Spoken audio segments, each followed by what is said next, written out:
Hello, this is Mark Harrington from markharrington.com. This is the next in a series of investing techniques videos. It's on the broad topic area of top 10 crypto strategy, and I'm going to talk particularly about a rebalancing or a balancing strategy. To do it in the light of the massive correction, I was hoping to do this video before, and then the correction came along, and I'll talk about a rebalancing example. But it's just a quick refresher on the strategy.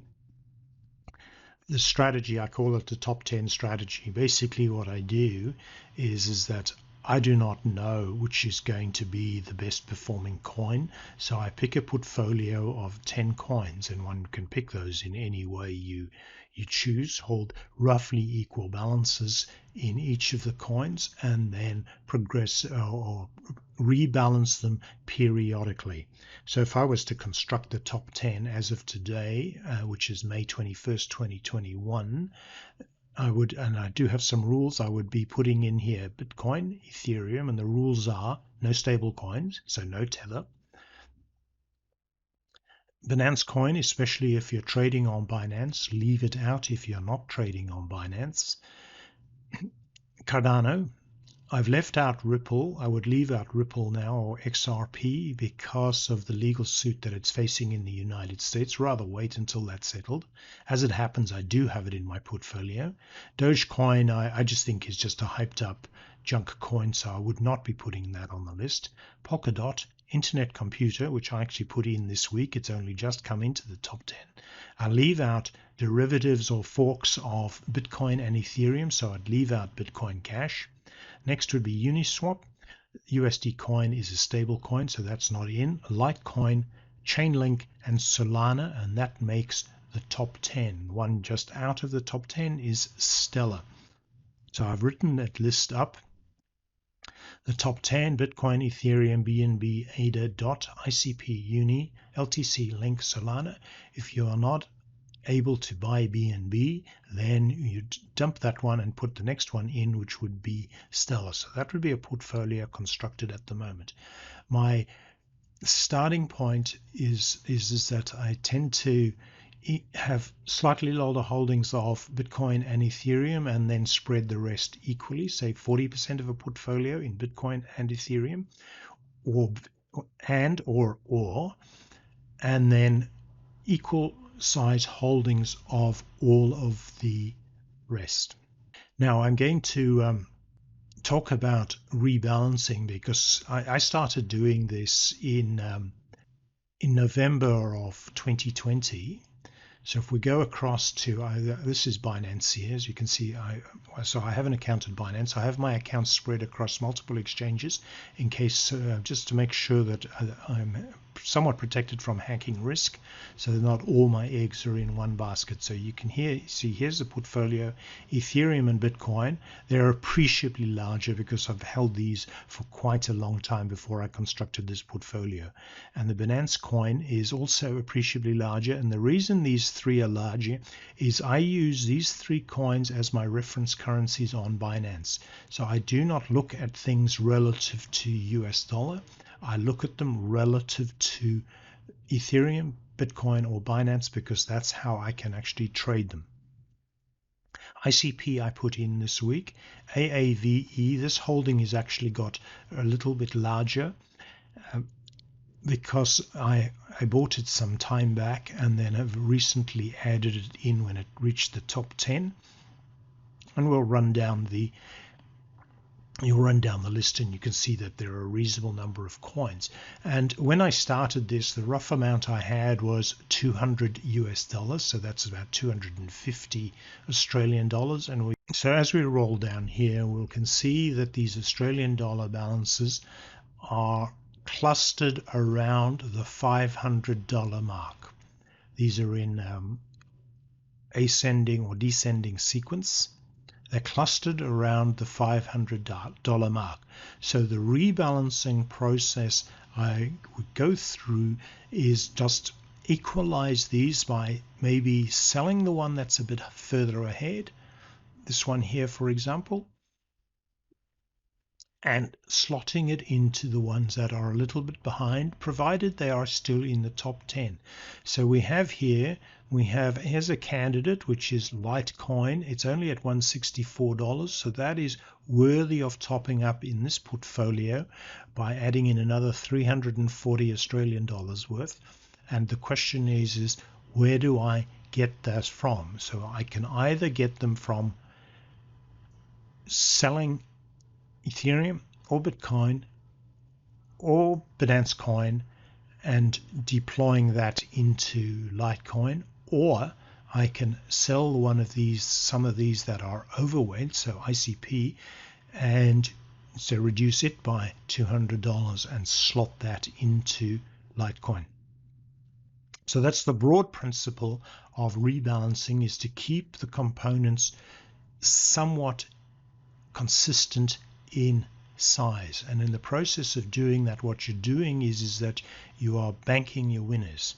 The disadvantage of the process is that you might actually be taking money away from a winner and putting into something that is starting to lose. That's a choice one needs to make. Let's go across to the price charts. These are daily charts, and I have listed here, as you see, I've got a list here called altcoins. These are all the coins that I'm holding in this particular portfolio, and the listings relative to US dollar, Australian dollar, Ethereum against the US dollar. So these are the ones that I start with every day, just to have a look and see how they're doing. So in Bitcoin, we can see this massive correction we've had from the top of just over a month ago. Ethereum, we've seen the same correction, but it started quite a bit later than that. Ethereum was still running up strongly.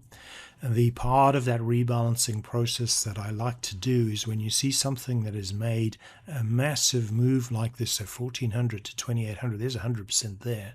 That is worth banking some of that profit in Ethereum and sticking it somewhere else. So let's see how that fits on Ethereum against the Bitcoin chart. And we can see from this, I'm going to put a percentage change thing on here, and we can see where we hit 100%. So when something hits 100%, that's when I start getting interested in selling it and converting it from the one that's rising to the one that is lagging.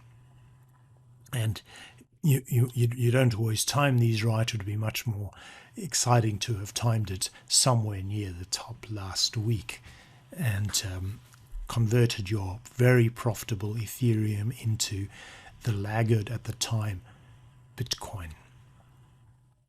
So the process we run through is basically I'm looking for strong runs and then I exit. So here's an example for Litecoin. So Litecoin was one of my candidates for buying, and I bought it originally in this particular portfolio 1st of February at this blue line level.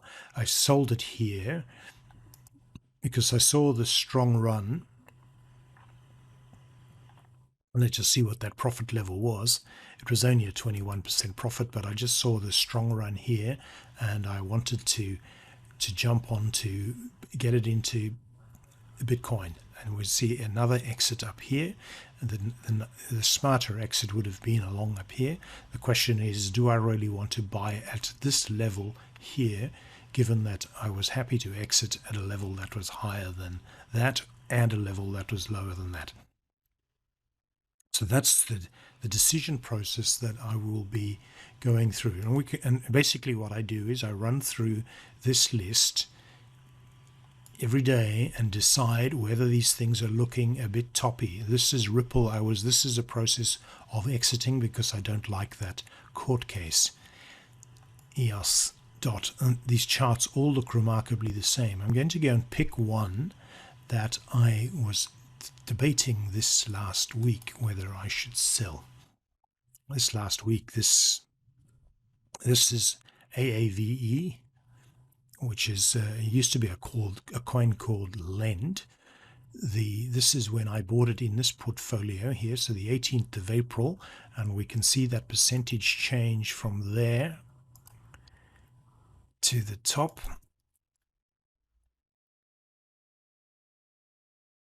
It was 118%. So I was very interested in converting this AAVE back to Bitcoin and then to deploy the Bitcoin elsewhere on this day. And I was planning to make this video and do that thing live, then decide I just ran out of time on the day, and then this happened. So the time for doing that is now past, because price is now only 58% up. It's still 58% up, but the opportunity, it will come back again. Now, I did say I would go through some rebalancing examples, and I have on a piece of paper the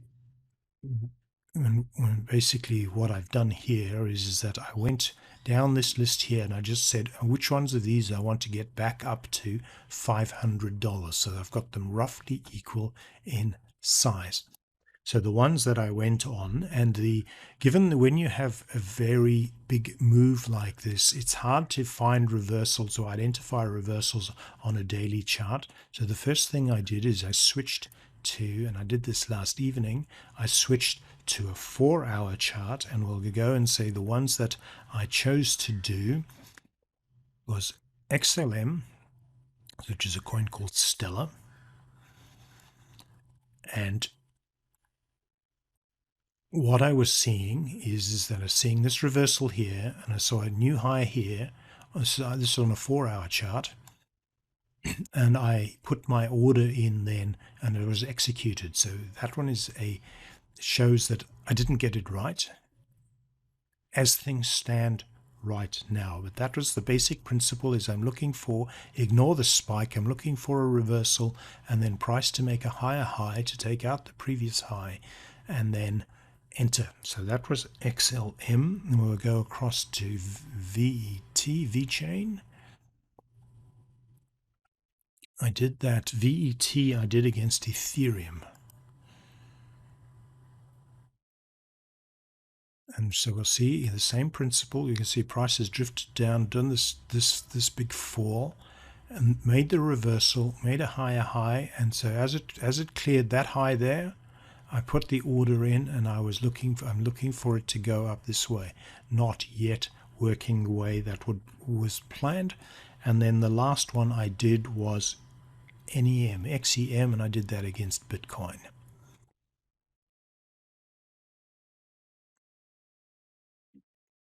XEM against Bitcoin, and at least here we can see this one here, we've got the second drop after the collapse. It made a higher high here, so it passed this high, and that's when my trade went in, and we're looking positive for the moment. The last one I want to talk about is the new one that I added into the portfolio. It's because it arrived in the top 10, I took a position on ICP. Now ICP has only just been listed. As you can see, it was listed here on Binance. So I'm going to move that away, get that out of the chart.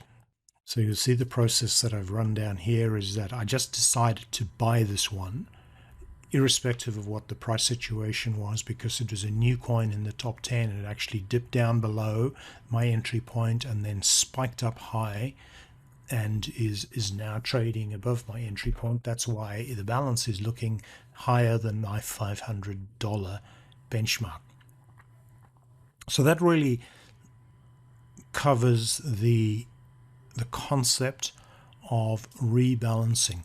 Now I just want to do one last thing, is I started this process in December of 2018, and this is a sample here of a altcoin that I bought on Binance.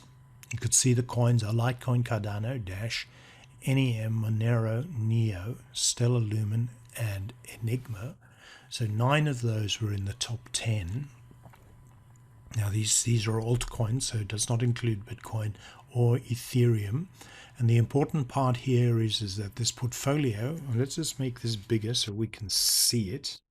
So the important part here is that this is the size of the portfolio. It was worth $800. These are US dollars. as of the 15th of December 2018, when Bitcoin price was $19,000, that's a laugh. And the current price on this particular portfolio before any rebalancing is 1,308. The important part, though, is when we go and have a look over here, this is the makeup of those values. So 1,308, fully 50% of that portfolio is made up by one coin. So I did not know which of these coins was going to win. I did not know which ones were going to lose. Certainly could not have predicted in 2020 and 2018, so 3 years ago, nearly full years ago, that Cardano would be number 1, Stellar Lumen would be number 2, or now called Stellar, and Neo would be number 3, and all the other 3 would be losers. I did rebalance this portfolio. So the rebalancing value went from 1175 up to 1615, and we can see that we now have that's picked up into the improved situation after that rebalancing, because I put in some more of this, was also Litecoin and also Monero, and the Dash, NEM and Enigma were all losers. I banked some big profits in Enigma as it happens. So that's what the principle of the top 10 strategy is you do not know what is going to win and what is going to lose. Well, let's just go back to summary. Key points is that I view my portfolios entirely against the background of Ethereum, Bitcoin or BNB, because those are the coins I trade against. I like to keep coins that are in the top 10, and I keep them roughly in balance. So when something drops out of the top 10, I can either choose to sell it and convert it to something else, or just leave it in and the portfolio becomes a top 12 or a top 15 or a top 20. So we can see that Litecoin is down at the bottom here, and we've got about 15 coins in this particular portfolio. So the principle then is to keep these things somewhat in balance, as what I have chosen to do as my strategy, and to bank the profits in the winners along the way. I appreciate your time and your attention.